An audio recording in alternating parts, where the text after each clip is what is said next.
Hello, my friend, welcome back. When you think of ancient Persia, your mind might conjure images of sprawling palaces in magnificent cities, of kings like Cyrus and Darius draped in silks and gold, surrounded by fragrant, shaded gardens and the scent of exotic spices. You might picture the grandeur of the royal road, with swift messengers connecting a vast and powerful empire. But for you, life is written in a different alphabet, one made of dust, sweat, and the relentless glare of the sun. The grand narrative of the Achaemenid Empire is a distant hum, a story told by travelers and tax collectors. Your story is smaller, quieter, and much warmer. Frankly, with your modern sensibilities and what some might call a deep, personal relationship with your thermostat, you probably wouldn't last a single afternoon. Where history whispers you to sleep, the first whisper is often one of profound, inescapable heat. Let me know in the comments where you're listening from and what time it is in your corner of the world as we begin. Now, dim the lights, maybe turn on a fan for that soft background hum, and let's ease into tonight's journey together. Your day begins not with the sun, but in a race against it. You wake in the deep, velvety darkness that precedes the dawn. The air in your small home is still and thick, holding the last remnants of the night's relative coolness. It's a precious, fleeting commodity. Your home is not a palace. It's a simple, elegant solution to a complex problem.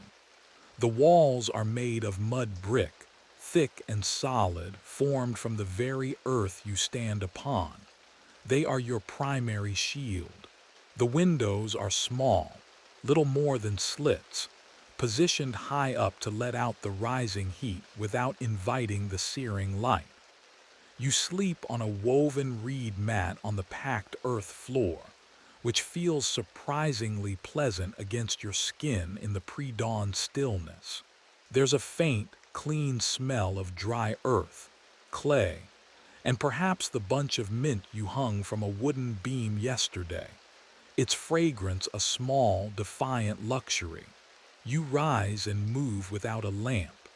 Your eyes are accustomed to the dark, and you know the layout of this single room by heart. The large ceramic jar of water in the corner, the grinding stone, the small hearth, still holding a few pale ashes from last night's fire. You pull on a simple, loose-fitting tunic of coarse-spun wool. It's scratchy against your skin, a constant, low-level reminder of its presence, but it's durable and breathes better than you might expect. Stepping outside, you're greeted by a world painted in shades of charcoal and deep indigo.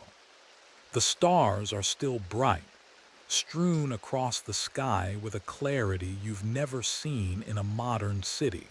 The air is calm, and for a moment you can almost forget what is coming. This is the time for work. Whether you are tending a small plot of barley, coaxing life from the dry soil, or heading to a communal workshop to shape clay, these early hours are a gift. The land around your small village is a study in beige and brown. The earth is cracked and thirsty. In the distance, a low range of mountains cuts a jagged line against the slowly lightening sky. There is a stark, quiet beauty to it all, but it is an unforgiving beauty. You can see a faint, dusty track that winds its way toward the horizon. Historians call this vast network the foundation of the empire, a system of roads and communication that was unparalleled in its time. Occasionally, you might see a royal courier, a blur of motion raising a plume of dust, a tangible link to the great king in a far-off city. But for you, the road is just a line that brings traders with salt and takes away a portion of your grain for taxes. The empire's grandeur is an abstraction. The sun is a certainty. As the top edge of the sun appears over the mountains, it's not a gentle affair. It's an arrival. The light spills across the plain, and with it comes the heat, its presence growing with an almost physical weight. The temperature seems to climb degree by degree with each passing minute. The pale blue of the sky intensifies, eventually becoming a harsh, brilliant dome of white-hot light by mid-morning. The dust, which had settled during the night, is stirred by the slightest movement, becoming a constant companion. It's a fine, gritty powder that coats everything. You can feel it on your skin, in your hair, and on your tongue. The bread you eat for your morning meal, a simple, tough flatbread, has a faint grittiness to it from the airborne dust that settles even in the relative shelter of your home. Your only drink is water. It's drawn from the village well, a deep shaft that is the community's lifeline. You store it in a large, unglazed earthenware jug. The porous clay allows a tiny amount of water to seep through and evaporate, a natural process that cools the contents slightly. But cool is a very relative term. The water is never truly cold. It is always tepid, tasting faintly of minerals and the clay of its container. On the hottest days, you find yourself fantasizing about coolness, not just a lack of heat, but the positive, active presence of cold, a feeling so alien it might as well be magic. There's no Yelp review to warn you away from the lukewarm well water, no convenient ice machine to salvage the experience. The local entertainment consists mainly of watching the heat shimmer rise from the rocks, a mesmerizing, liquid-like distortion of the air. Historians and archaeologists can piece together the grand structures of the Persian Empire, the palaces, and the tombs, but they still debate the specific details of daily life for an ordinary person like you. The official records are filled with inventories of royal treasuries and accounts of military victories, not the quiet rhythm of a farmer's year or the texture of a potter's day. Your life exists in the spaces between those grand pronouncements. Your mud brick home, for instance, is a piece of overlooked genius. Far from being a sign of poverty, it's an ingenious form of passive air conditioning. The incredibly thick walls absorb the brutal heat of the sun all day long. By the time the heat penetrates to the interior, night has fallen, and the cooler outside air helps to dissipate it. The walls then slowly release that stored warmth throughout the night, keeping the room from getting too cold before the cycle begins again. This elegant, simple technology is a testament to generations of adaptation, a quiet form of human resilience written in earth and straw. It is this ingenuity, this deep understanding of the environment that allows life to persist and even thrive in a land where the sun reigns supreme. And it is this same ingenuity that will soon lead you to something that defies the sun itself. The heat of the day reaches its zenith in the early afternoon. The air is so hot it feels heavy in your lungs, like breathing through a thick blanket. Work outside ceases. The village grows quiet, its inhabitants retreating into the cool, dark interiors of their mud brick homes. The world outside seems to hold its breath. Even the insects fall silent, waiting out the worst of the sun's fury. You lie on your reed mat, feeling the sweat bead on your forehead and trickle down your temples. The air is still. You can hear the faint, rhythmic thumping of your own heart. It is in this profound, sweltering silence that the whispers begin. They are not literal whispers carried on the wind, but fragments of conversation, stories shared in the evenings when the village gathers around a communal fire. At first, you dismiss them as you would a traveler's tall tale or a child's fantasy. They speak of a place, a structure, where winter is kept prisoner, a building that holds the biting cold of the mountain nights and offers it up as a gift in the searing heat of summer. They call it a mountain of ice in the desert. The idea is so preposterous that you almost laugh. Ice, in this landscape, it's like imagining a river of fire or a forest of stone. The very concept feels like a violation of the natural order. You've seen ice, of course. On the coldest nights of the year, a thin, crystalline skin sometimes forms over the water left in a shallow dish outside. It's a fragile, ephemeral thing that vanishes with the first touch of morning light, a fleeting memory of cold. The idea of capturing it, of storing it in a quantity large enough to be useful, seems like the work of magicians, not builders. One evening, a trader passes through your village, his donkeys laden with salt from a distant mine. He is a man who has seen more of the empire than anyone you know. His face is a road map of wrinkles carved by sun and wind, and his eyes hold the wisdom of 1,000 dusty miles. As you share a simple meal of lentil stew, one of the village elders asks you about the ice mountain. The trader pauses, his spoon halfway to his lips. A slow smile spreads across his face.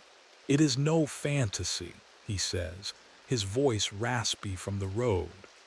I have seen one with my own eyes near the governor's estate in the next province. A great cone of mud rising from the flat earth, taller than 3 men. He describes it in a way that makes the hair on your arms stand up, despite the warmth of the evening. He speaks of a deep, dark coolness that emanates from it, a palpable aura of chill that you can feel even from a distance. He tells of a drink he was given, a simple mix of fruit juice and water, but made so cold by a sliver of this stored ice that it made his teeth ache. He says it was the most luxurious thing he has ever experienced. The way he talks about it plants a seed of possibility in your mind. It is not just about the novelty.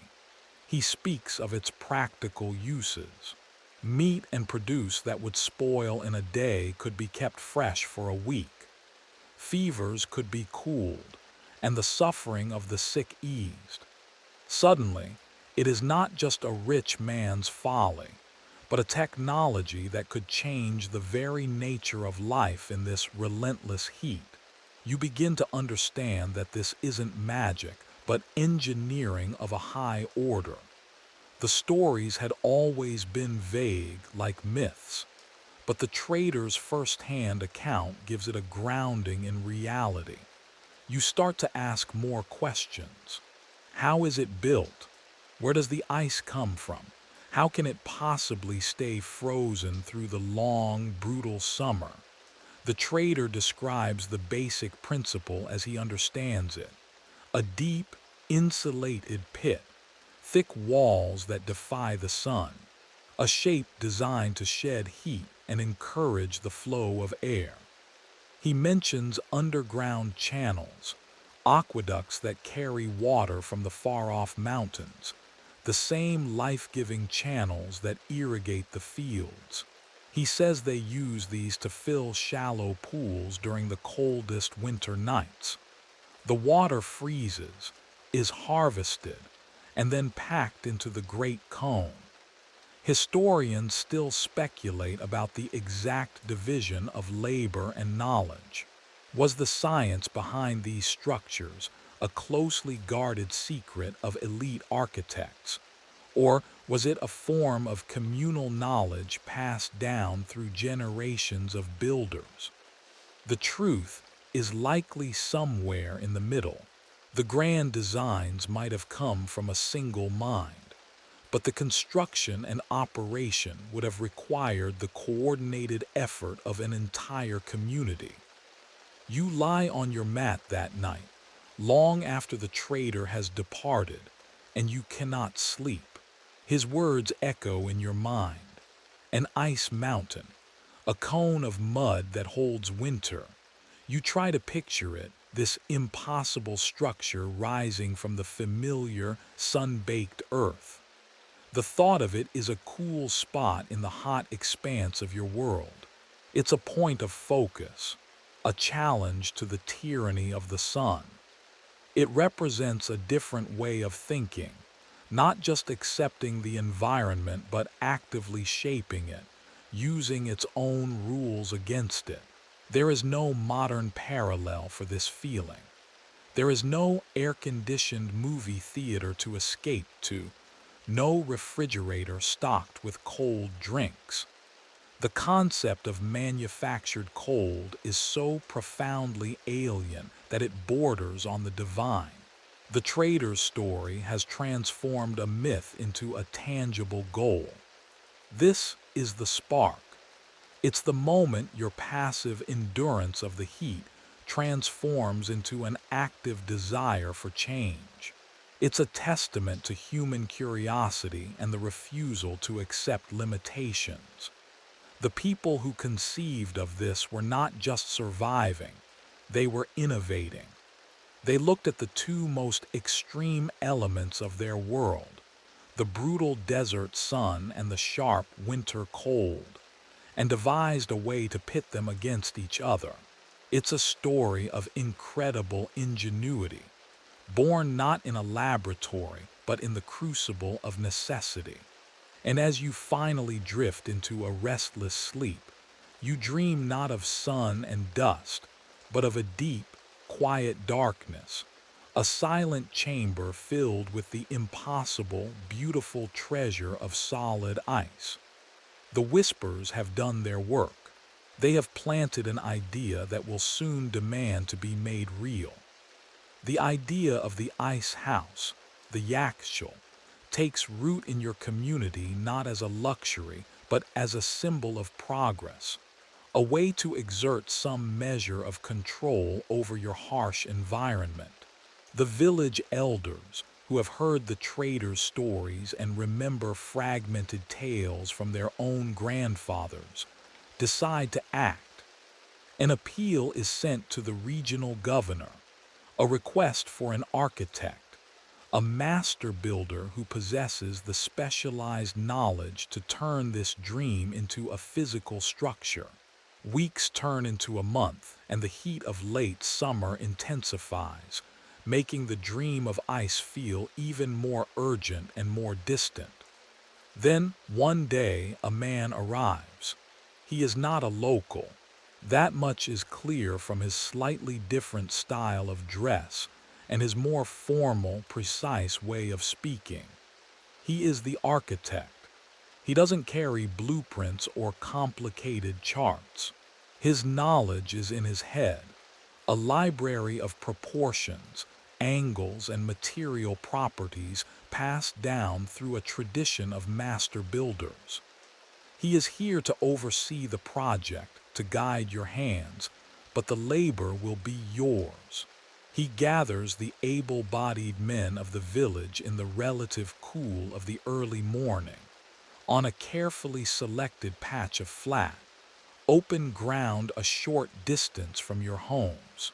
You stand with the others, your feet bare on the cool earth, listening as he explains the design. His voice is calm and confident, and he speaks with an authority that commands respect. He doesn't use grand, poetic language. He speaks of practicalities, of harnessing the wind, deflecting the sun, and insulating against the earth's warmth. He begins by scratching a shape in the dirt with a long stick. First, a large circle. This will be the base of the ice house. Then he explains that you will dig. You will excavate a deep subterranean space, a cellar that will serve as the heart of the structure where the ice will ultimately be stored.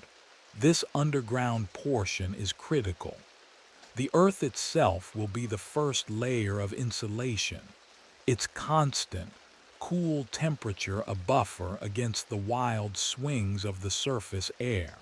He explains that the deeper you go, the cooler the earth becomes, a simple fact that is the foundation of this entire enterprise. Next, he describes the above-ground structure, the famous cone. He draws a tall, tapering shape rising from the circle in the dirt. You look at his drawing, then at the vast, empty sky, trying to imagine such a thing standing here. He explains the genius of this shape. A dome is strong, but a tall, conical dome does something more. During the day, its sloped sides mean that the sun's rays never strike it at a direct, 90-degree angle for long. The glancing blows of sunlight impart far less heat than a direct impact on a flat roof. It is a simple, elegant piece of passive solar design. The cone's height also serves another purpose. He talks about how heat naturally rises. The tall, empty space at the top of the cone will act as a chimney for any heat that does manage to penetrate the walls, drawing it up and away from the precious ice stored at the bottom. Some designs, he notes, even include vents at the very peak to allow this trapped hot air to escape. Then he speaks of the walls. These will not be ordinary mud brick walls like those of your homes. They will be massive, in some cases more than 2 meters thick at the base, and they will be made of a special mortar, a formula refined over centuries. He lists the ingredients: sand, clay, and goat hair for binding strength. But then he adds egg whites and ash. These additions, he explains, are what make the mortar waterproof and incredibly effective at reflecting heat. Historians today analyze the chemical composition of this ancient mortar, called sarouge, confirming its remarkable properties. It was, in essence, an early form of concrete, a carefully guarded trade secret that was key to the success of these structures. The idea of using common materials like egg whites to create a superinsulator seems like alchemy, another piece of the puzzle that blurs the line between science and magic. He also describes a feature that is entirely invisible: the wind catchers. Often, a wall known as a badger would be built on the east-west axis near the ice house. Its purpose was to funnel the prevailing nighttime winds down into the structure, further cooling the interior before it was sealed for the summer. This integration with the natural airflow is another layer of sophistication. The architect wasn't just designing a building, he was designing a system, an engine that ran on the natural cycles of wind, sun, and temperature. There is no modern equivalent to this kind of holistic, passive design. You can't just buy a wind catcher at a home improvement store. It requires a deep, intuitive, and scientific understanding of a specific location's climate. Listening to him, you begin to see the yakshal not as a single object, but as a collection of brilliant ideas, each one solving a specific problem. The deep cellar uses the earth for insulation. The conical shape minimizes solar gain. The thick, reflective walls block the ambient heat. The tall interior allows hot air to stratify and escape. The wind catchers harness the cool night breezes. It is a symphony of passive cooling technologies, all working in concert. Scholars often debate the origins of these individual elements. Did the wind catcher evolve separately from the conical dome?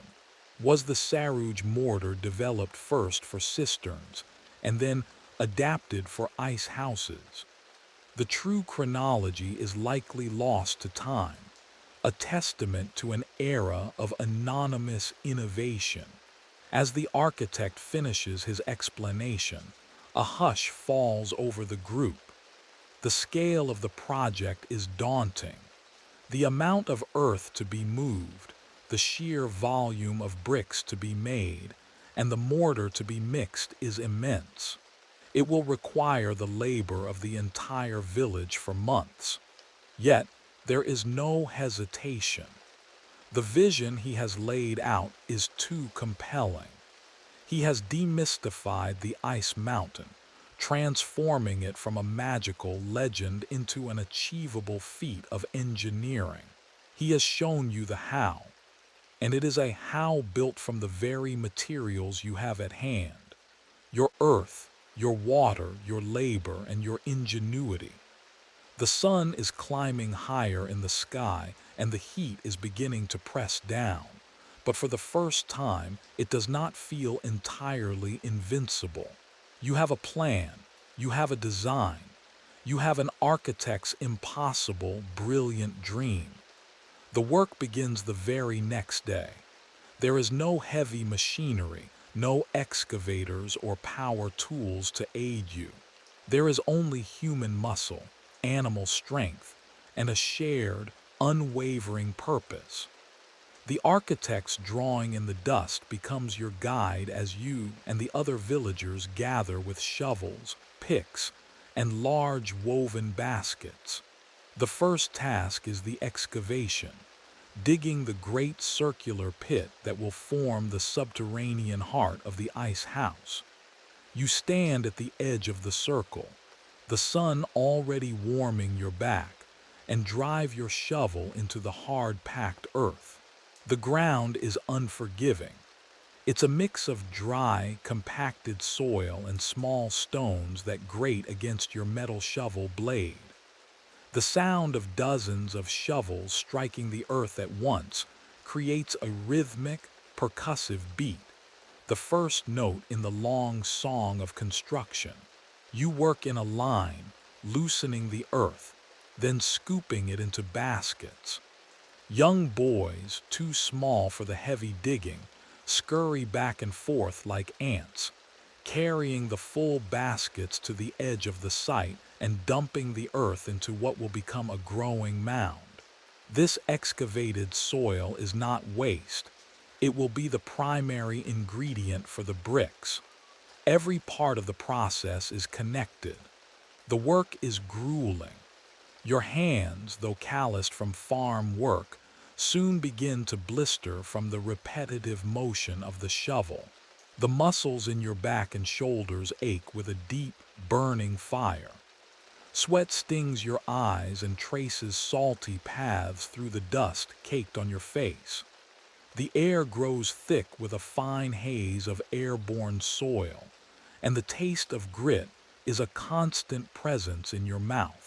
You take short breaks, retreating to the shade of a makeshift canopy to drink lukewarm water from a clay jug before returning to the pit.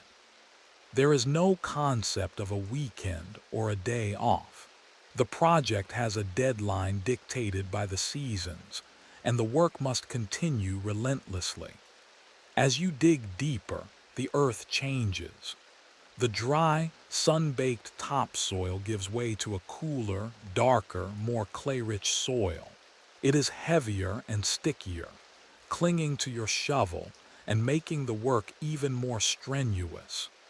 You work in teams, some men digging while others use donkeys to haul the heavier loads of clay out of the deepening hole. The architect is a constant presence, not as a harsh taskmaster, but as a quiet observer and guide. He checks the depth with a knotted rope, ensures the walls of the pit are straight, and offers words of encouragement. His calm demeanor is a steadying force against the sheer physical exhaustion. Simultaneously, another group is tasked with making the bricks. This is a process you know well, but on a scale you have never witnessed. Large pits are dug nearby where the excavated earth is mixed with water, brought in skins from the village well. Then, straw is added, chopped fine, and trampled into the mud by foot. You take your turn in the mud pit, the cool, squelching mixture a strange relief to your hot, tired feet. The straw acts as a binder, preventing the bricks from cracking as they dry. Once the mixture is the right consistency, a thick, uniform paste, it is scooped into rectangular wooden molds, smoothed flat, and then carefully turned out onto the ground to bake in the sun. Rows upon rows of pale brown bricks begin to stretch across the plain, thousands of them, each one representing a small part of the great structure to come. Then there is the making of the special mortar, the saruj. This is a more specialized task, overseen directly by the architect. A slow-burning fire is made, and certain types of local plants and clay are baked to create a fine ash. This ash is then painstakingly mixed with sand, sieved clay, and water. Goat hair is added for tensile strength. Finally, in what seems like a bizarre ritual, dozens and dozens of egg whites are mixed in. The architect explains that the proteins in the egg whites create a chemical reaction that makes the mortar exceptionally dense and water-resistant. You watch this process with a sense of wonder. Historians might analyze this with mass spectrometers, but for you, it is practical magic, a recipe that turns common things into something extraordinary. This is a far cry from simply slapping some mud between bricks. This is chemistry. You are not a slave. This is a community project. You are building this for yourselves, for your children. There is a sense of shared ownership in every shovelful of dirt, in every brick formed. In the evenings, you sit with your family, your body humming with exhaustion, and you eat your simple meal. You can see the progress from your doorway, the growing mound of earth, the ever-expanding field of drying bricks. It is a tangible sign of your collective effort. It's a strange thing to be so tired you can barely lift your spoon, yet feel a sense of profound satisfaction. There are no quarterly performance reviews or bonuses, only the shared goal and the visible proof of your progress. This process highlights the immense human power that fueled the ancient world. Without engines, great feats of engineering were accomplished through the coordinated application of thousands of hours of manual labor. It speaks to a level of social cohesion and shared purpose that is hard to imagine today. This is the unglamorous reality behind the grand monuments of history. It wasn't just the vision of a king or an architect. It was the sweat and sore muscles of countless ordinary people like you. Your contribution is foundational. You are not just building a structure, you are building resilience. Every brick you form, every basket of earth you haul, is an act of defiance against the tyranny of the sun. It is a slow, arduous and painful process, but with each passing day, the foundations of your impossible ice mountain, your yakchul, grows stronger, built literally from the ground beneath your feet.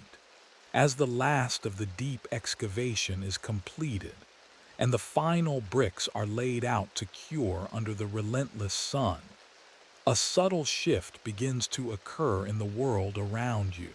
The brutal, oppressive heat of high summer starts to lose its sharpest edge. The days, while still hot, are incrementally shorter. The evenings arrive a little sooner, and the air at night carries a new, crisper quality. The season is turning. Autumn is coming, and with it, the next critical phase of preparation for your ice harvest. The focus of your labor now shifts from the ice house itself to the system that will feed it, the water channels. You now understand that the yakshul is not a standalone marvel. It is the endpoint of a much larger, and arguably more impressive, system of engineering. It is entirely dependent on a reliable source of water, something that is a precious and carefully managed resource in this arid land. The architect leads you away from the towering, half-finished cone of mud brick and out onto the flat plain. He points toward the distant, hazy mountains. The water, he explains, does not come from your village well, which is barely sufficient for your daily needs. It comes from the mountains, carried for miles through an ancient and ingenious network of underground aqueducts. These are not open canals, which would lose most of their water to evaporation under the sun. They are subterranean tunnels known as kanats. You have always known of them, of course. They are the reason your village and countless others can exist in this dry landscape. They are the unseen lifelines of the desert, but you have never been so directly involved in their maintenance and extension. The architect explains that for the ice house to work, you need to tap into this existing network and divert a small, controlled flow of water to your site during the winter. The work is different now, more precise. Under the architect's guidance, you help to dig a new, smaller channel leading from a main access point of the canal. This involves carefully removing stone-lined caps that cover vertical shafts, which descend deep into the earth, providing access and ventilation for the main tunnel below. The air that rises from these shafts is astonishingly cool and damp, a stark contrast to the dry air on the surface. It smells of wet earth and stone, a scent you associate with life and sustenance. Working near these openings is a relief, a small pocket of coolness in the warm afternoon. From the main channel, you begin to construct the shallow pools where the ice will actually form. These are not deep ponds, but long, rectangular depressions, barely a foot deep. They are carefully graded to be perfectly level. The architect uses a simple but effective tool, a length of reed floating in a small wooden trough of water, to check the level with meticulous precision.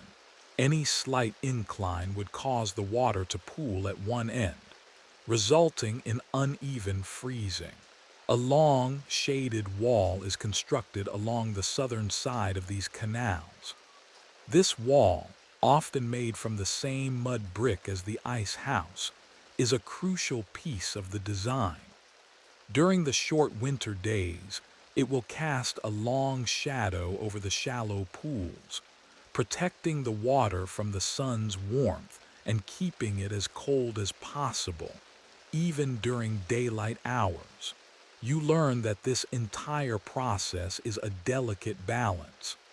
The Kanats are a shared resource, managed by ancient laws and customs. Taking too much water could deprive a village further downstream. The diversion to your ice-making canals can only happen during the winter, when the water flow is at its peak from melting snow in the distant mountains, and the demand for agricultural irrigation is at its lowest. This seasonal timing is essential. Historians marvel at the complex social structures required to build and maintain the thousands of miles of qanats across the Persian plateau. There were no government water boards, but a system of community-based management that lasted for millennia. The rights to water were often more valuable than the land itself. As you work on these channels, you are waiting. You are waiting for the cold. The days grow shorter, the nights longer and colder. You begin to wear a heavier wool cloak in the evenings. The talk in the village is of the coming winter. Will it be cold enough? For your entire life, a mild winter has been a blessing, meaning less hardship, less need for precious firewood. Now, for the first time, you find yourself hoping for a deep, biting cold. You watch the sky, scan the horizon, and feel the air on your skin, searching for the signs of the coming freeze. It's a complete reversal of your normal anxieties. There's no weather app to give you a 10-day forecast. You rely on traditional signs, the behavior of animals, the color of the sunset, the direction of the wind. The long wait is a period of anticipation and anxiety. The monumental effort of building the yakshal, the months of digging, mixing, and brick making, will all be for nothing if the winter is not severe enough. The success of this grand project rests on the caprice of nature. It's a profound lesson in humility. Despite the brilliance of the design and the intensity of your labor, you are ultimately reliant on the sky. This period highlights the deep connection these ancient people had with their environment and its seasonal rhythms. Their lives were not just lived in the seasons, but were a constant negotiation with them. The building of the ice house is an act of incredible foresight, a project undertaken in the heat of summer in preparation for a winter that will, in turn, provide relief for the following summer. It is a cycle of planning and labor that spans the entire year. As the last of the canals are dug and the shadow wall stands complete, all you can do is look at your finished work and wait. You wait for the temperature to drop, for the wind to shift, and for the long, cold nights that will allow you to harvest the winter sky itself. The day you have been waiting for arrives not with a grand announcement, but with a quiet, biting chill that seeps into your bones. You wake one morning to find a delicate white lace of frost edging the leaves of the hardiest shrubs. When you exhale, your breath hangs in the air as a pale, fleeting cloud. The water in the bucket outside your door has a thin, glassy film of ice across its surface. This is the sign. The deep cold has finally descended from the mountains. The time for harvesting has begun. There is no sense of sleepy reluctance this morning. A wave of excitement and urgency ripples through the village. The architect, who has remained through the autumn, gathers the designated work crews in the pre-dawn darkness. The air is so cold it feels sharp, a physical presence against your exposed skin. You wrap your wool cloak tighter, the coarse fabric a welcome barrier against the biting air. Tonight, you will not be working with shovels and mud, but with water and the cold itself. Your destination is the series of long, shallow canals you so painstakingly leveled weeks ago, lying in the shadow of their protective wall.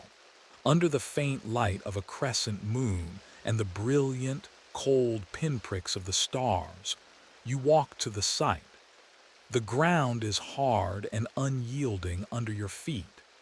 At the main diversion gate from the Kanat, the architect and the village elders supervise the opening of the channel. With a concerted effort, a large stone slab is lifted, and you hear a new sound, the musical, gurgling rush of water. It is dark and incredibly cold, carrying the chill of the deep earth and the distant mountain snows. The water flows from the main channel into your newly dug feeder canals.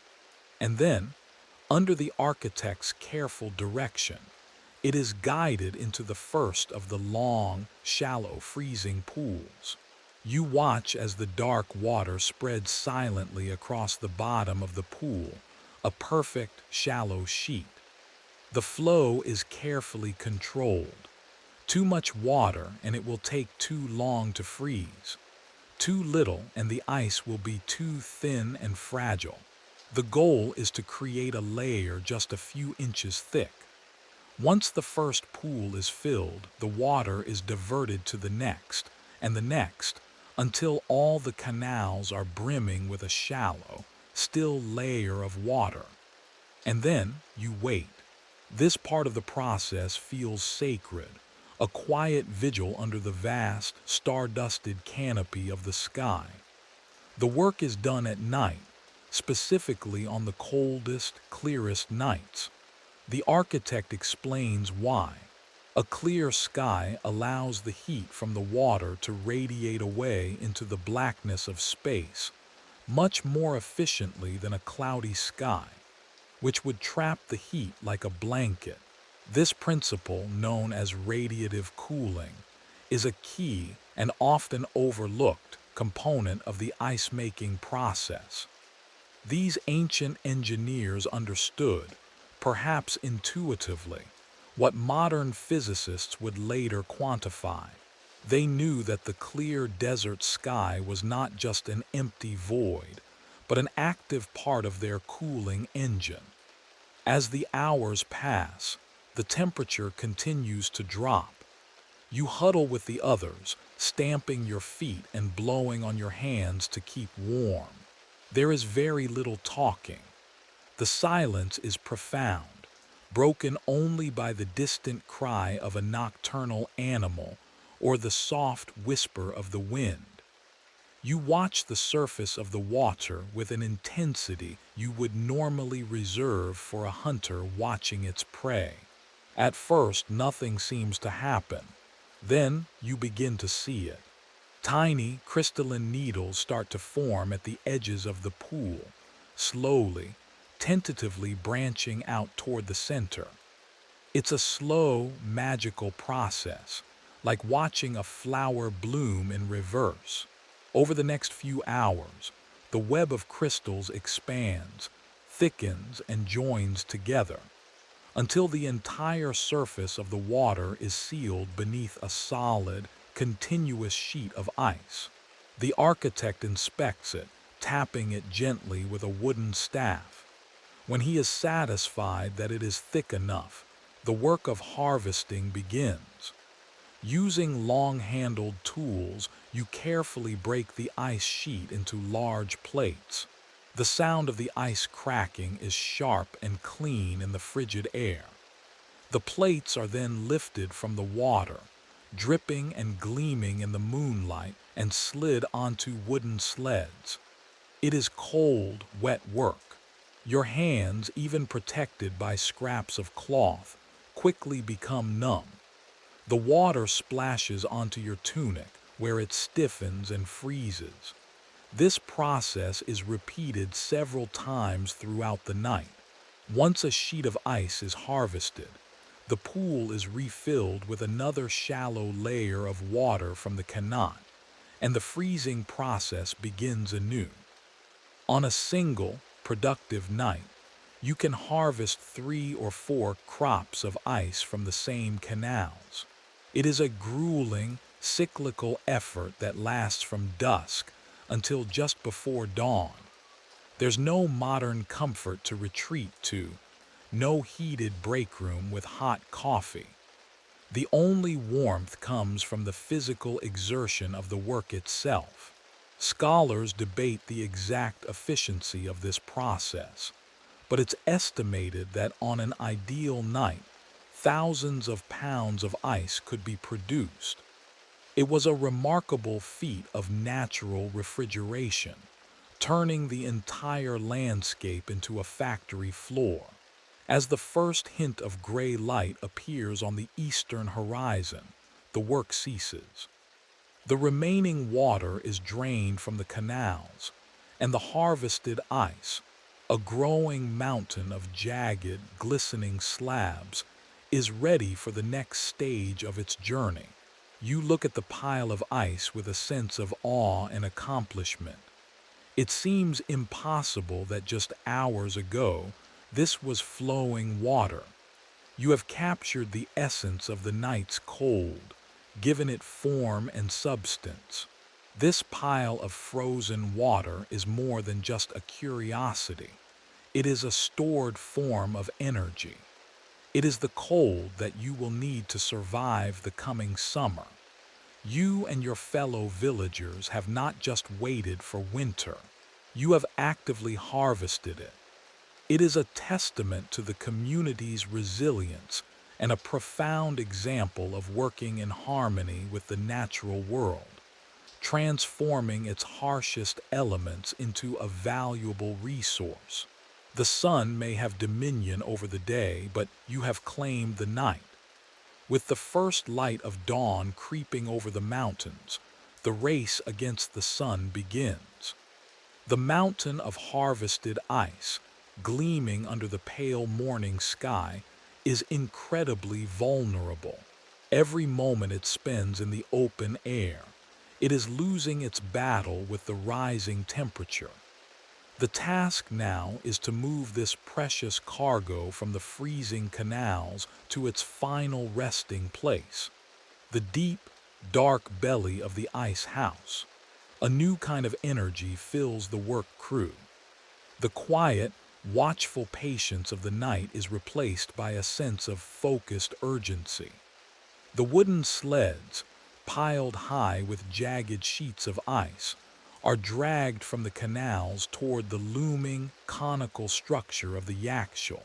The entrance to the ice house is a small, low doorway at its base, kept deliberately minimal to reduce air exchange. Sometimes, there isn't a door on the side at all, and the only access is through a hatch at the very top, from which the ice would be lowered. In your case, there is a small door, and it has been sealed with temporary mud bricks to keep the interior as cool as possible during the construction phase. These temporary bricks are now knocked away, and as the opening is cleared, you feel it for the first time, a tangible exhalation of deep, profound cold from within the structure. It's a startling sensation, a wave of air so much colder than the already frigid morning. It smells of damp earth, clay, and an indescribable clean scent of pure cold. The interior is a vast, dark cavern, plunging deep into the earth. The air inside is perfectly still. Stepping through the doorway feels like crossing a threshold into another season. The process of filling the ice house is as methodical and precise as every other stage of its creation. You cannot simply dump the ice inside. That would leave too many air gaps and cause it to melt quickly. The architect directs a team of men who are already waiting inside the pit. Your job is to pass the slabs of ice from the sleds, through the small door, and down to the team below. You form a human chain, passing the heavy, slippery sheets from one person to the next, down into the darkness. Inside the pit, The team works by the dim light of a single, carefully shielded oil lamp. Their task is to break the large sheets into smaller chunks with wooden mallets. The sharp, cracking sounds of the ice being broken echo strangely in the conical space, the acoustics muffling the noise and creating a peculiar, contained sound. Once the ice is broken into manageable pieces, it is packed tightly into the bottom of the pit, filling every possible nook and cranny. The goal is to create a single, solid mass of ice with as little air as possible. After a thick layer of ice, perhaps a foot deep, has been packed down, another crucial step begins. A different team brings in insulating material. This is usually straw or reeds, kept dry and ready for this purpose. This dry insulation is laid in a thick layer directly on top of the packed ice. This is the secret to the ice house's long-term success. The ice isn't just stored, it is carefully layered with insulation. This creates a thermal barrier, preventing one layer of ice from melting and causing a chain reaction. Some accounts suggest that special, non-perishable foods were also layered with the ice, flash frozen for preservation. The process is repeated over and over like a slow, cold lasagna. A layer of ice, a layer of straw, a layer of ice, a layer of straw. The work is relentless. You continue harvesting ice from the canals every cold night, and you spend every morning packing it into the cone. The pit slowly fills. The level of ice and straw rises from the deep cellar, past the ground level floor, and up into the base of the conical dome itself. It is a monumental task. Historians estimate that a large yachtshell could hold thousands of cubic feet of ice, a frozen reservoir that would have to last for 7 or 8 months of blistering heat. The work is uncomfortable and dangerous. The floor is slippery with meltwater and ice chips. Your hands are perpetually numb, and your muscles ache from lifting and passing the heavy slabs. But there is a rhythm to it, a sense of purpose that overrides the discomfort. You are not just filling a hole, you are charging a battery. You are storing up the cold, banking it against the poverty of summer. There are no thermostats to fiddle with, no sophisticated digital monitors. Success depends entirely on the precision and care of your manual labor. A carelessly packed layer or a batch of wet straw could compromise the entire store.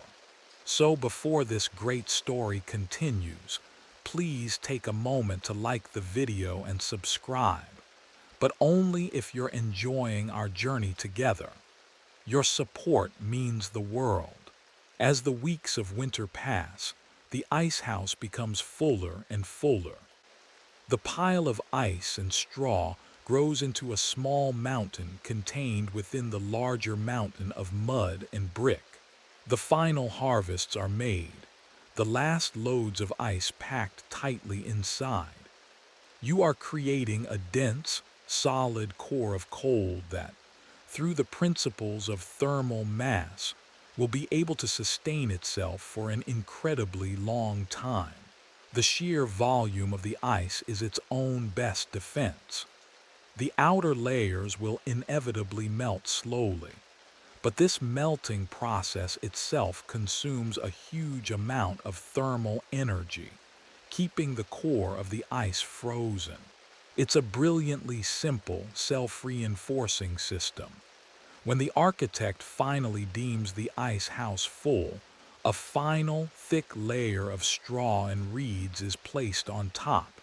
You have done it. You have filled the frozen cone. The sight of it, a solid mass of layered ice and insulation reaching many feet up into the dome, is a monument to your collective effort. You have taken the most ephemeral thing imaginable, a thin sheet of ice on a winter night, and given it mass, permanence, and a purpose. This structure is a testament not just to a single architect's genius, but to the coordinated, back-breaking labor of an entire community.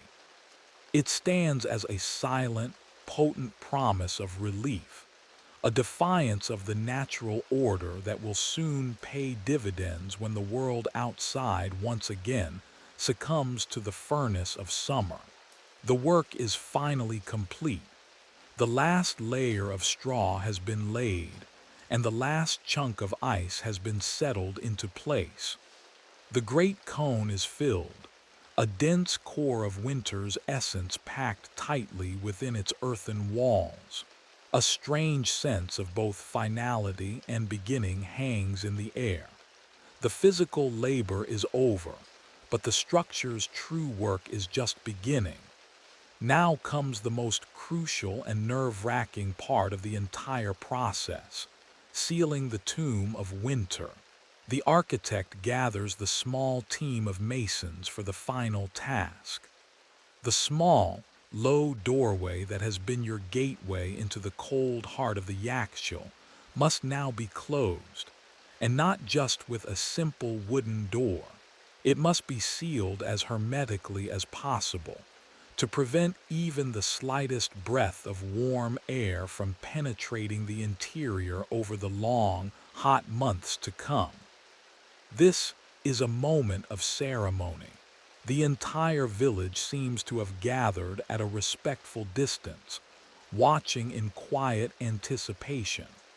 You watch as the masons mix a fresh batch of the special sarouj mortar. The smell of the clay, ash, and other secret ingredients is now deeply familiar, the scent of your community's great undertaking. They begin to lay a course of sun-dried mud bricks across the opening, starting from the bottom. Each brick is set with a generous amount of the thick, pale mortar. The sound is one of quiet efficiency, the soft scrape of the trowel, the gentle, solid thud of a brick being tapped into place. With each brick, the opening to the cold, dark interior shrinks. The sliver of darkness becomes smaller and smaller, the exhalation of cold air diminishing with every course laid. Before the last brick is set, you take one final look inside. It is a place of profound blackness, a void that seems to swallow the light. The air that touches your face is a memory of the deepest winter night, a physical sensation of pure cold that already feels alien as the morning sun gains strength. You can just make out the top layer of straw, a pale blanket covering the treasure beneath. Then, the final brick is slid into place, and the darkness is absolute. The masons work quickly now, applying a thick, smooth layer of the sarouj mortar over the entire brick patch, sealing every crack and seam. They smooth it with their hands and wet wooden floats until the patch is seamless with the rest of the wall. When they are finished, it is as if the door was never there. The cone is a perfect, unbroken shape once more. A collective sigh of relief and hope seems to pass through the assembled crowd. You have done all you can do. The ice is now a prisoner in its dark, silent tomb, and you have become its guardians.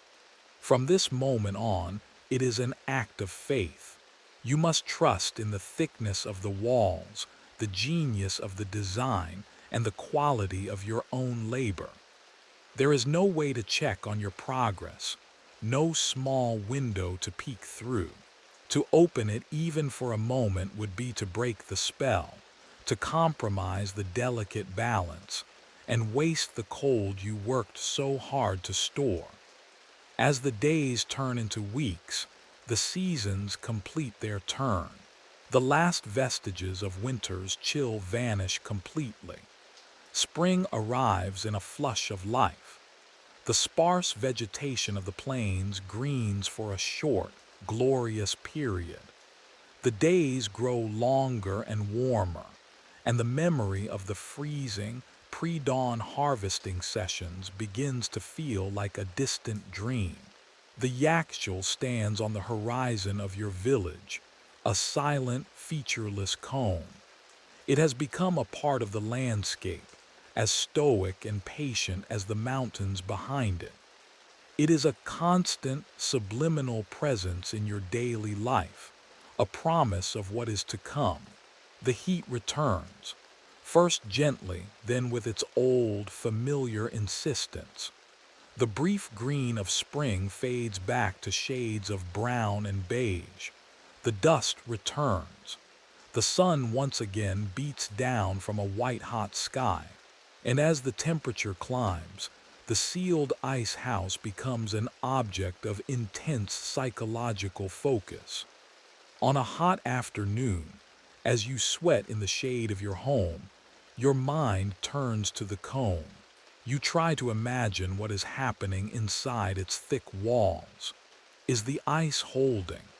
Is the deep cold still there, a solid, tangible thing?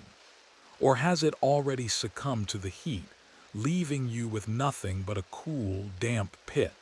The uncertainty is a quiet, nagging anxiety.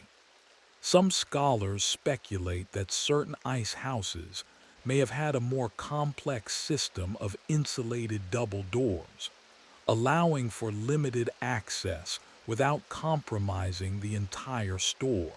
But for most communal structures like yours, the evidence points to a single, dramatic unsealing in the height of summer. This practice underscores the communal nature of the resource. It wasn't meant for one person to sneak a chip of ice for their drink on a whim. It was a strategic reserve, protected for the good of all, to be opened only when the need was greatest. This contrasts with the common image of ancient marvels serving only the whims of a king.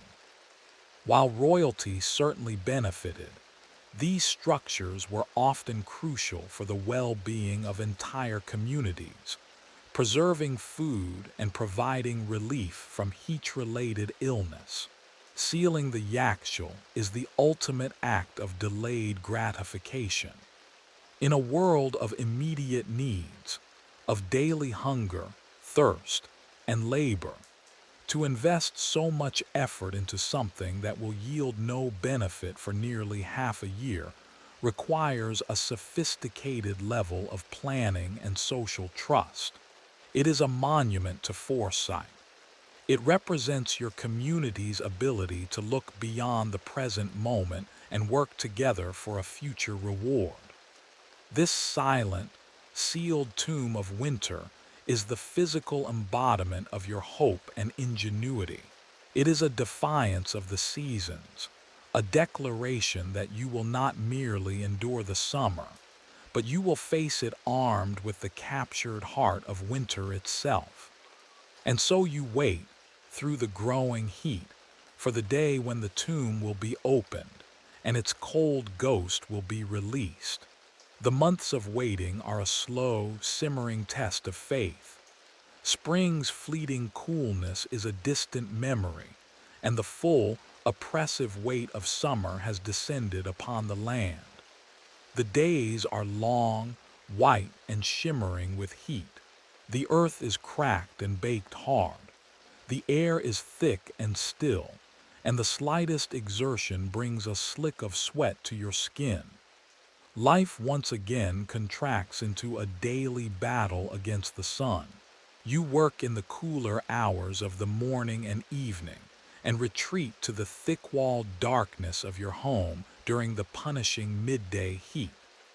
The lukewarm water from the well does little to quench your thirst, and the fantasy of true cold becomes an almost obsessive thought. The Yakshal stands impassively on the plain, having endured the long siege of the sun. From the outside, it looks unchanged, a simple, massive cone of dried mud. But the question hangs in the hot, still air. Has it worked? Has the cold survived its long imprisonment? The village elders confer, watching the sky, feeling the heat, and judging the needs of the community. They are the keepers of the calendar, the arbiters of tradition. They know that to open it too soon would be wasteful, but to wait too long would be to prolong the suffering of the heat. Finally, on a day when the heat is so intense it feels like a physical blow, a day when the world seems to be melting at the edges, the decision is made. The day has come. Word spreads through the village like a cool breeze. A palpable sense of excitement and nervous energy replaces the usual summer lethargy. Everyone, from the oldest members of the community to the youngest children, makes their way toward the ice house. It is not a formal ceremony, but a spontaneous, communal gathering. You stand with the others, a crowd forming a respectful semicircle around the sealed entrance. The sun beats down on your neck, and you can feel the heat radiating from the ground through the thin soles of your sandals. The same masons who sealed the door now approach with heavy mallets and chisels. There is a hush as the first man swings his mallet. The sound of the blow against the hard saruj mortar is sharp and loud in the quiet air. Another blow and another. A spiderweb of cracks appears on the seamless patch. Chips of the hard mortar fly off, revealing the mud bricks beneath. The masons work deliberately, carefully, knocking out the bricks one by one, just as they laid them months ago. With each brick that is removed, the anticipation in the crowd grows. You find yourself holding your breath. Then it happens.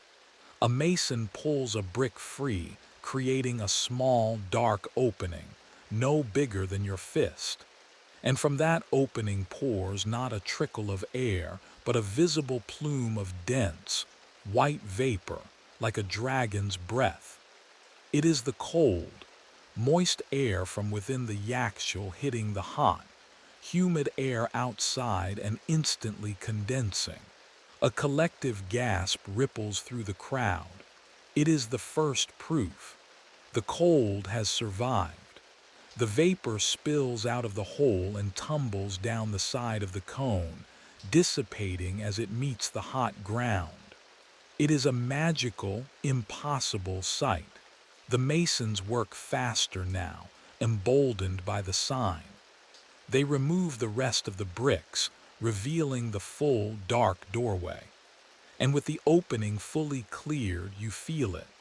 A powerful, steady river of cold air flowing out of the yakshal. It is not a gentle coolness. It is a shocking, penetrating cold.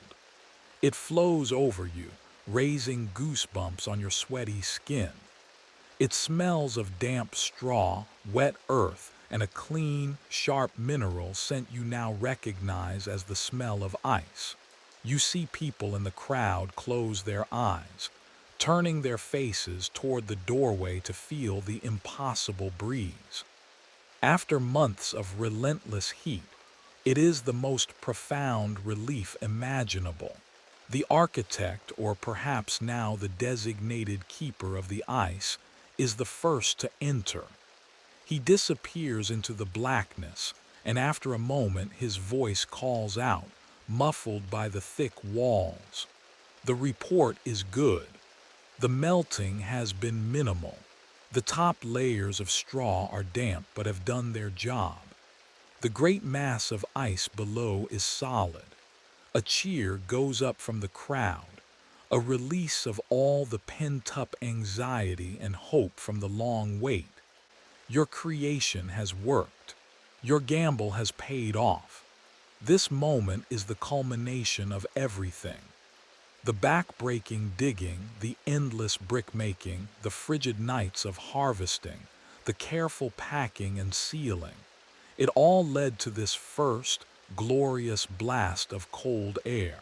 There are no historical texts that capture the feeling of this moment for the common person, but it's not hard to imagine. It is relief. It is triumph. It is a validation of your community's ingenuity and hard work.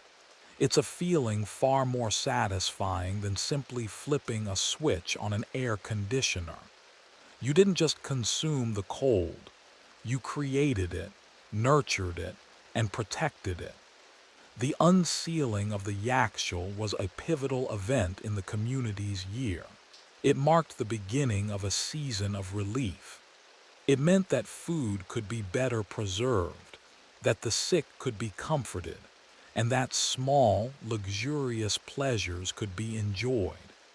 It was a demonstration of power, not the power of a king over his subjects, but the power of a community over its environment.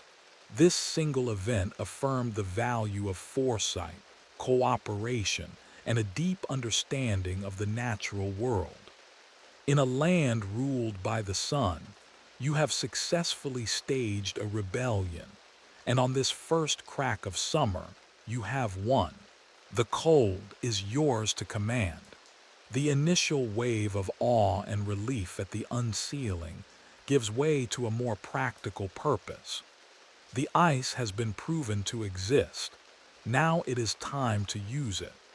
A small, designated team is chosen to enter the Yakshal and retrieve the first blocks. You are chosen to be part of this team, a privilege earned through your hard work during its construction. You approach the dark, cold doorway with a mix of excitement and a strange, primal trepidation.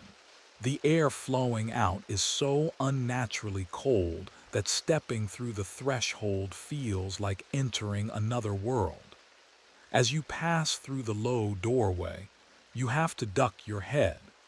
The transition is instantaneous and absolute. One moment you are in the bright, searing heat of a summer afternoon. The next, you are in the deep, frigid darkness of a winter cave. Your eyes, accustomed to the blinding glare outside, are plunged into near total blackness. The temperature drops by what feels like 50 degrees in a single step. The shock of the cold is so intense it takes your breath away. It's a damp, heavy cold that seems to soak right into your clothes and skin. You stand still for a moment, letting your eyes adjust. The only light comes from the doorway behind you, a brilliant rectangle of white that illuminates the first few feet of the interior. Ahead of you is a profound, silent darkness. Someone lights a single oil lamp, its small, flickering flame seeming fragile and out of place in this realm of cold.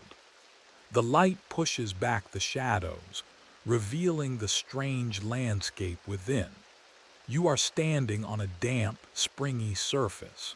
It is the topmost layer of straw insulation, packed down months ago. The air is thick with the scent of it, a clean, earthy smell mixed with the mineral sharpness of the ice. You look up. The conical walls of the Yakshal rise into a darkness so complete that you cannot see the peak. The space is immense, far larger than it appears from the outside. The curved walls seem to swallow the lamplight, and the acoustics are bizarre. Sounds are deadened, muffled. Your footsteps make no echo. A spoken word travels only a short distance before it is absorbed by the insulating straw and the immense thermal mass of the structure. It feels like you are standing in a place outside of time. The keeper of the ice directs your team forward. You walk carefully across the straw, moving away from the door and deeper into the belly of the beast. With each step, the influence of the outside world fades, and the dominion of the cold becomes absolute. You begin to dig through the top layer of straw with wooden pitchforks, peeling it back to reveal what lies beneath. The straw is damp and cold to the touch, having absorbed the slow melt from the very outer edges of the ice. After clearing a section of straw, you hit it. It's not a clear, glassy sheet of ice, but a solid, opaque mass, the result of countless smaller pieces being compacted together and refrozen into a single entity. The keeper uses a heavy iron pick to strike the surface. The sound is a dull, solid thud, a testament to the ice's density. He works to quarry out a manageable block, the sharp cracks of the pick echoing strangely in the muffled space. It is hard work, chipping away at the frozen mass in the dim, flickering light. Finally, a large, roughly cubic block of ice is broken free.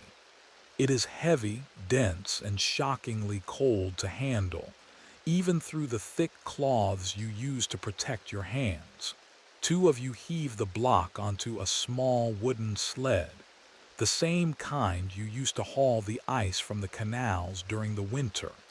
It seems a lifetime ago. Dragging the sled back toward the distant, brilliant rectangle of the doorway is a surreal experience. You are like a miner, hauling a precious mineral from the depths of the earth. As you get closer to the entrance, you can feel the warmth of the outside world, a force pressing against the cold.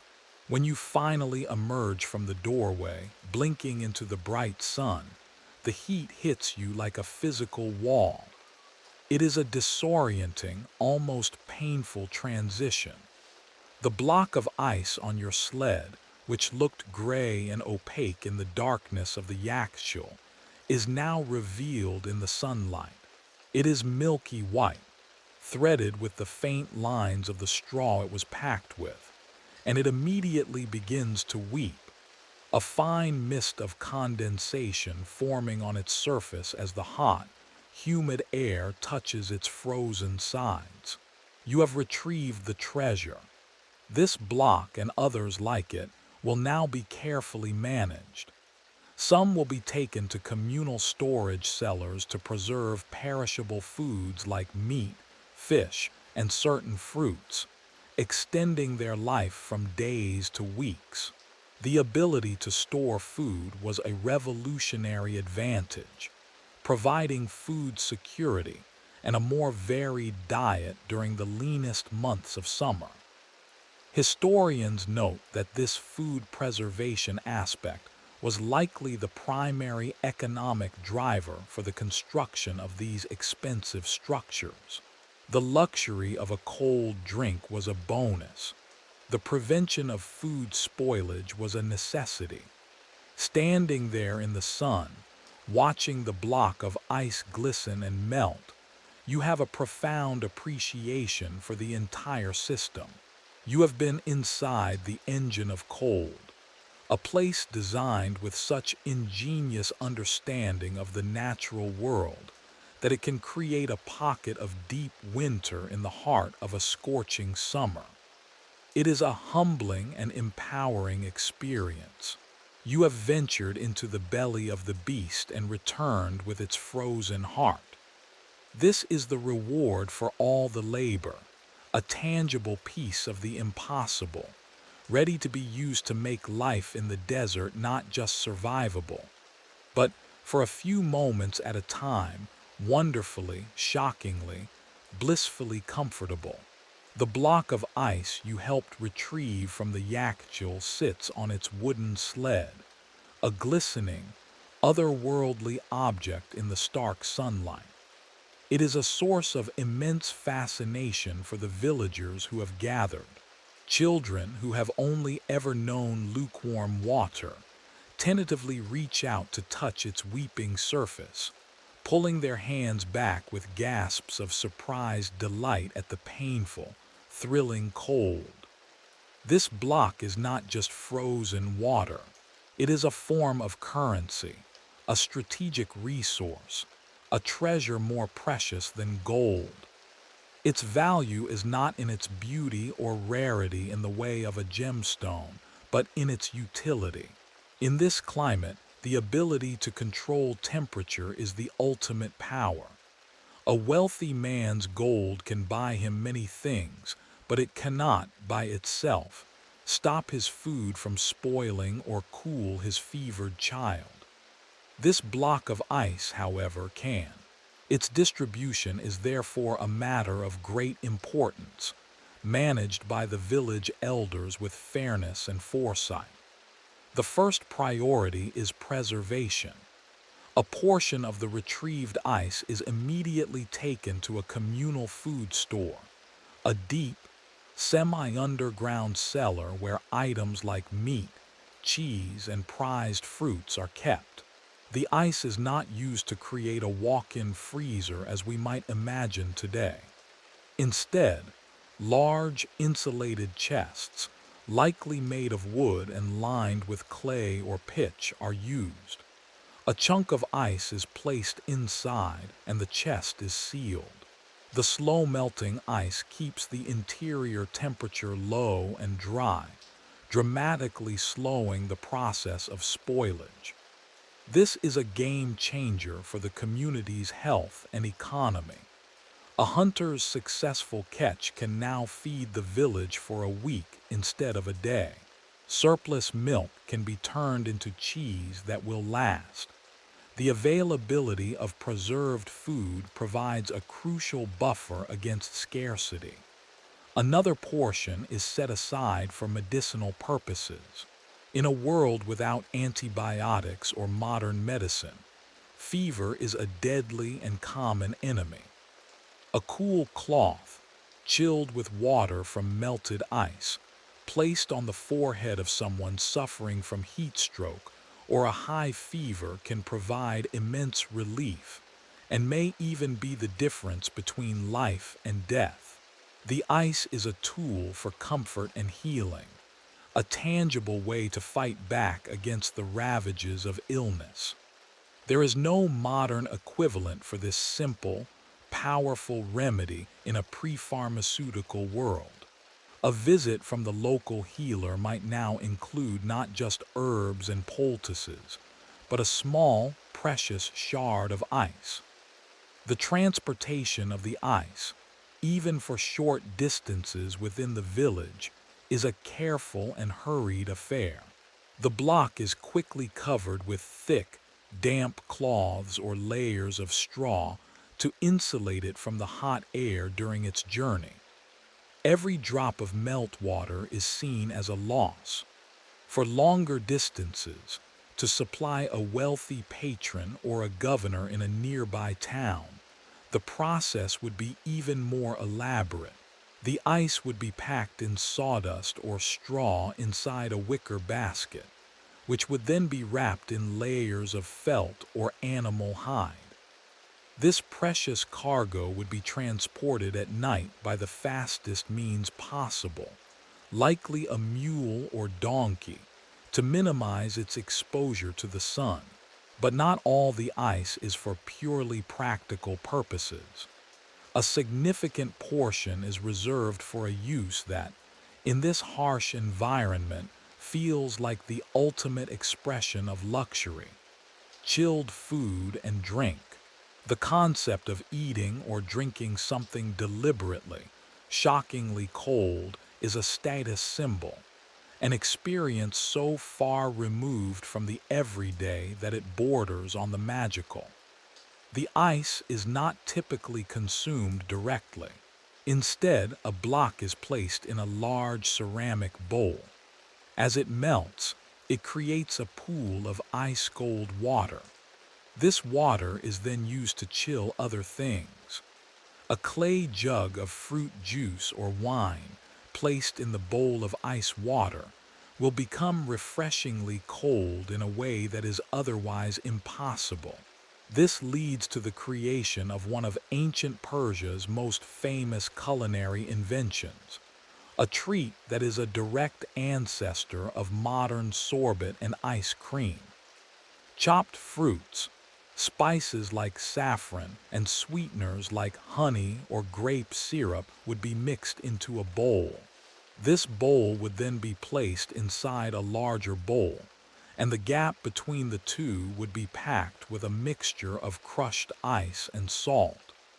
This is a key and brilliant piece of chemistry. You may have done this experiment in a science class. The salt lowers the freezing point of the ice, causing it to melt rapidly. This melting process draws a massive amount of heat from the inner bowl, causing its contents to freeze. The result is a semi-frozen crystalline dessert, a falude. The existence of such a treat speaks to a sophisticated understanding of both food and physics. It is a testament to human ingenuity that, in one of the hottest climates on Earth, people devised a way to create a frozen dessert. This was not just about survival, it was about pleasure, luxury, and the art of living well. While historians debate the exact origins and timeline, the Persian Empire is widely credited with pioneering these frozen delicacies, a tradition that would eventually be carried along the Silk Road and spread to the rest of the world. This treasure of ice, quarried from your communal yakshul, is not just a block of frozen water. It is food security, it is medicine, it is a source of comfort, and it is the key ingredient in a culinary delight that represents the peak of ancient luxury. Its value is measured not in silver, but in the quality of life it provides. The practical uses of the ice are life-altering, but it is the personal, sensory experience that truly solidifies the miracle of the yakshul in your mind.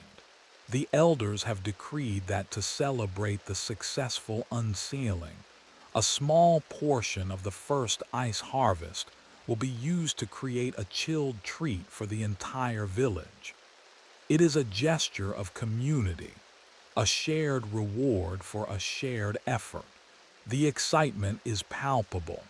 For most, especially the children, this will be the first time they have ever tasted something truly, intentionally cold. The preparation is a public event. In the center of the village, several large ceramic bowls are brought out. A block of ice, still weeping in the heat, is placed in the largest bowl.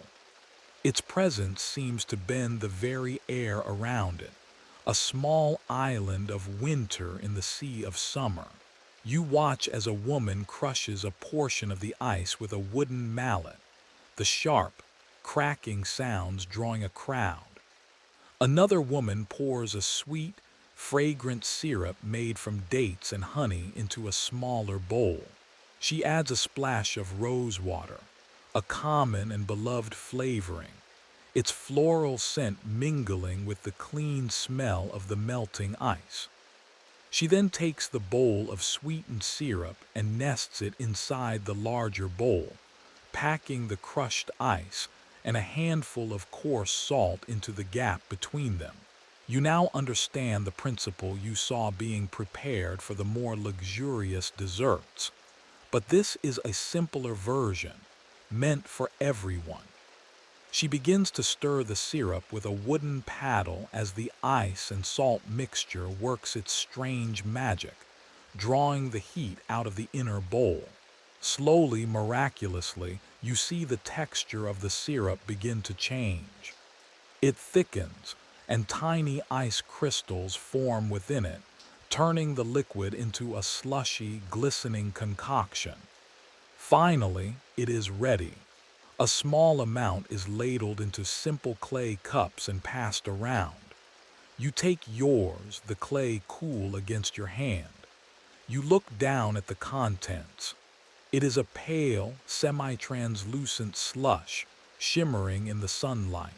You lift the cup to your lips, the scent of rose and sweet dates filling your senses. You take your first taste. The sensation is a shock. It is a level of cold so intense it is almost painful at first. A sharp, clean ache that spreads across your tongue and the roof of your mouth. It is utterly alien. For your entire life, every food, every drink has been at the mercy of the ambient temperature, hot, warm, or tepid.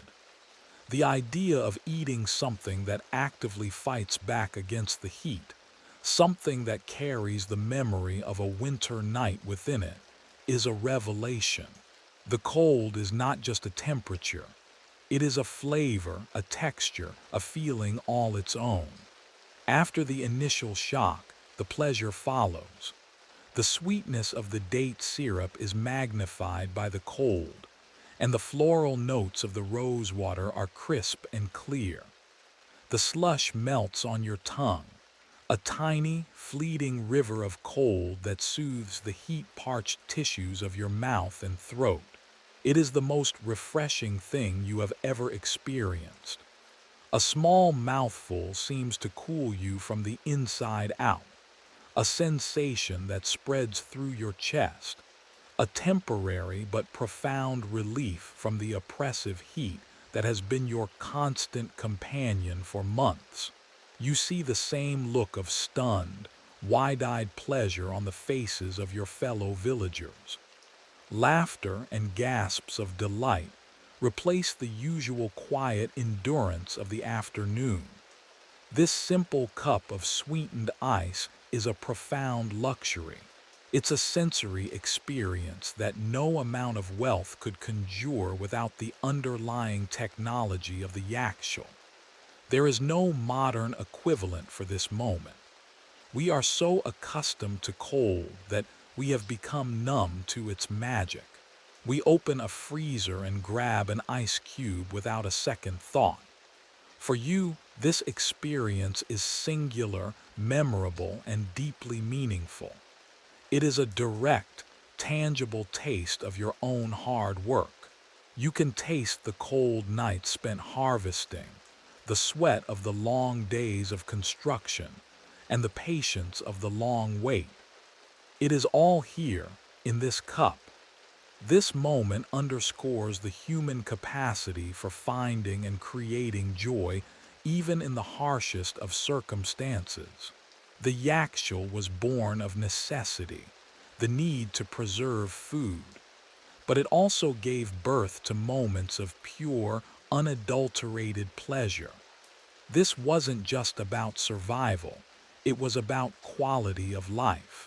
Historians can analyze the economic impact of food preservation, but the cultural impact of a shared treat like this is harder to measure, though no less important.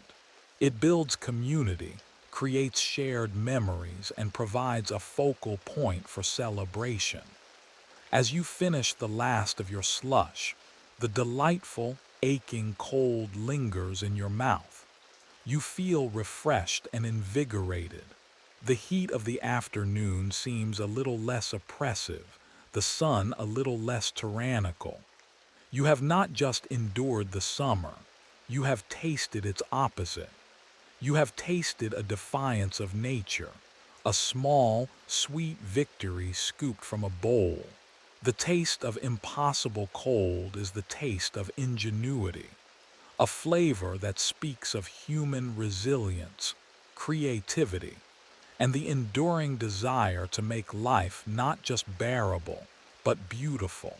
This is the ultimate gift of the ice house, a fleeting moment of perfect, blissful cold in a world of relentless warmth. As you savor the last of the impossible coldness melting on your tongue, your appreciation for the yakchal deepens. You realize it is not a singular miracle, but the magnificent capstone of a much older and more extensive system of ingenuity. The ice house is the glamorous star, but its entire existence depends on a hidden, unsung hero. The vast, ancient network of underground aqueducts, the canals. Without these silent, subterranean rivers, there would be no water to freeze, and the great cone of mud would be nothing but an empty, useless monument. The Yakshal is a story about cold, but it is built upon a more fundamental story about water. Your thoughts drift back to the long months of preparation, specifically to the work on the canals. You remember the cool, damp air that rose from the vertical access shafts of the canal, a stark contrast to the parched land on the surface. These shafts, dotting the landscape in long, straight lines, are the only visible sign of the massive engineering feat that lies hidden beneath your feet. They are the ventilation and maintenance access for a gently sloping tunnel that can run for miles, bringing water from the alluvial fans at the base of distant mountains to the thirsty plains where people live and farm. The concept is brilliantly simple and profoundly effective. It begins with a mother well, dug deep into the water table high up on a mountain slope. From the bottom of this well, a nearly horizontal tunnel is excavated, sloping just enough for gravity to pull the water downward. This tunnel can travel for incredible distances, sometimes over 30 or 40 miles, before emerging at a settlement. Because the tunnel is underground, the water is protected from the sun, preventing the massive losses to evaporation that would occur in a surface canal. It is also protected from pollution. The result is a reliable, year-round supply of clean, cool water, delivered without the need for a single pump or engine. The construction of a canal was an even more monumental undertaking than the building of an ice house. It was dangerous, specialized work, carried out by a respected class of skilled laborers. These men would be lowered down the vertical shafts, which could be hundreds of feet deep, to dig the tunnel by hand, using simple tools and lamps. They navigated by instinct and experience, maintaining a precise, shallow gradient over miles of subterranean darkness. The work was perilous. Cave-ins were a constant threat. A qanat was not built in a season. It was the work of generations. This technology is ancient, predating the Persian Empire itself, but it was the Persians who perfected and expanded it on an unprecedented scale. They turned vast swathes of arid, uninhabitable land into fertile agricultural centers. The very existence of the grand Persian cities, with their famous gardens and fountains, was predicated on this mastery of water management. The royal road might have been the arteries of the empire, but the qanats were its veins, carrying the lifeblood that sustained it. Some historians argue that the qanat system, not its military might, was the true foundation of Persia's enduring power and cultural influence. It was a sustainable technology that shaped the landscape and the society for thousands of years. Many of these ancient qanats are, incredibly, still in use today, a testament to the brilliance and durability of their design. The Yakshal, then, is a secondary innovation, a clever adaptation that uses the surplus water provided by the qanats in the winter. The same system that allows you to grow barley in the spring provides the raw material for your ice in the winter. It is a beautiful synergy of two distinct technologies. The Kannat solves the problem of water scarcity, while the Yakshal solves the problem of heat. Together, they make life in the desert not just possible, but sophisticated. This broader context makes you realize that your community is part of a long, unbroken chain of knowledge. The architect who guided you did not invent the Yakshal from scratch. He inherited and refined centuries of accumulated wisdom. The same is true for the Kannat builders. This was not the work of a single, lone genius, but the product of a civilization that valued incremental innovation and passed knowledge down from master to apprentice.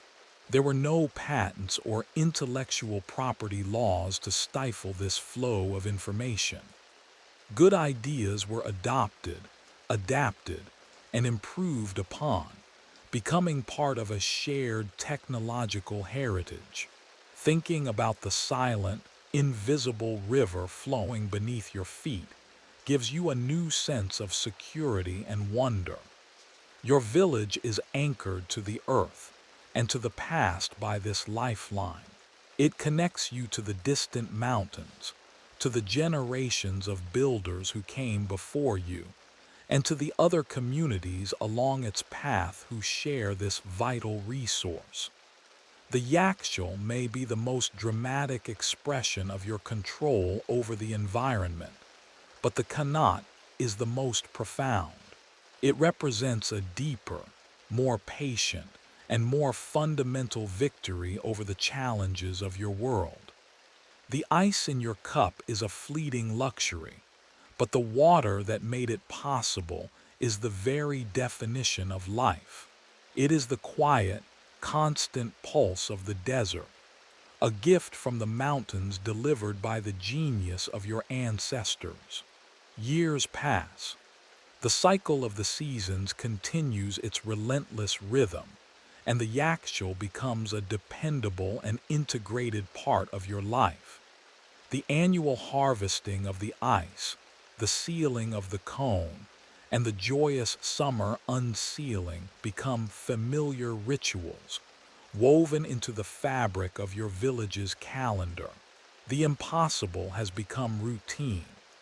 The ice house stands as a symbol of your community's foresight and resilience, a stoic mud brick mountain against the sun. You watch your own children grow, their lives shaped by this technology in ways they take for granted. For them, a cup of chilled fruit slush on the hottest day of summer is not a miracle, but a normal part of life. But nothing, not even structures built of earth and stone, lasts forever. The world beyond your village is in constant flux. The great Achaemenid Empire, which seemed so eternal, so divinely ordained, begins to show signs of strain. You hear news from passing traders and tax collectors, of distant wars, of provincial governors rebelling, of a new, ambitious king from the west named Alexander leading an unstoppable army. At first, these are just stories, as remote and abstract as the tales of the ice house once were. The concerns of kings and empires feel very far away from your daily life of farming, family, and maintaining the vital Kannats. Then the changes become more tangible. The royal road sees more soldiers and fewer traders. Taxes become heavier, collected with a new urgency to fund distant conflicts. Young men from your village and those nearby are conscripted into the imperial army, leaving a void in the workforce. The intricate social fabric that supports large-scale communal projects begins to fray at the edges. The sense of shared purpose and security that you once knew is slowly eroded by a growing climate of uncertainty and fear. The fall of an empire is not a single, dramatic event. It is a slow, grinding process of decay, a gradual unwinding of the systems that hold everything together. For you, it is not marked by a great battle, but by smaller, more intimate losses. The qanat that feeds your village, for example, requires constant, skilled maintenance. The vertical shafts must be kept clear, and the underground channel must be periodically dredged of silt. This is dangerous, expensive work that requires a stable and prosperous community to support the specialized laborers. As resources become scarcer and society more fractured, this vital maintenance is deferred. The flow of water, once so reliable, begins to diminish. One year, the winter flow is not strong enough to properly fill the freezing canals. The ice harvest is meager. The following summer, the ice runs out by the hottest, final month. The year after that, a critical section of the qanat collapses miles away, and the cost and expertise required to repair it are simply no longer available. The water that fed your fields and your ice house is reduced to a trickle, and then it stops altogether. The yakshal, your proud monument to ingenuity, becomes useless. It stands empty, a hollow cone.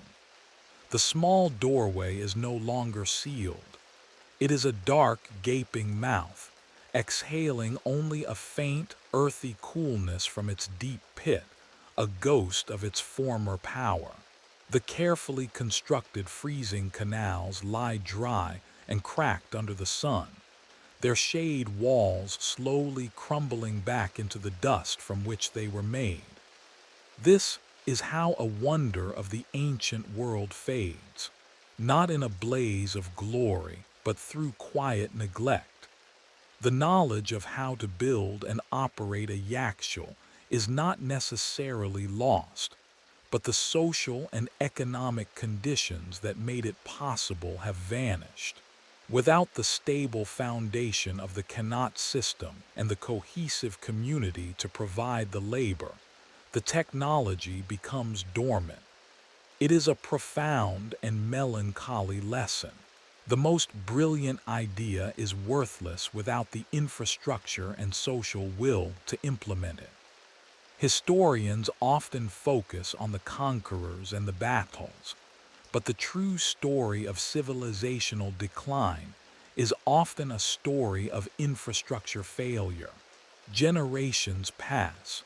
Your children's children grow up with only stories of the ice house, tales from their grandparents of a time when the village held winter captive.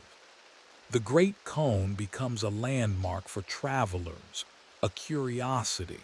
People might shelter in its thick-walled shade, marveling at how cool it remains even on the hottest day, without fully understanding the complex system of which it was once the heart.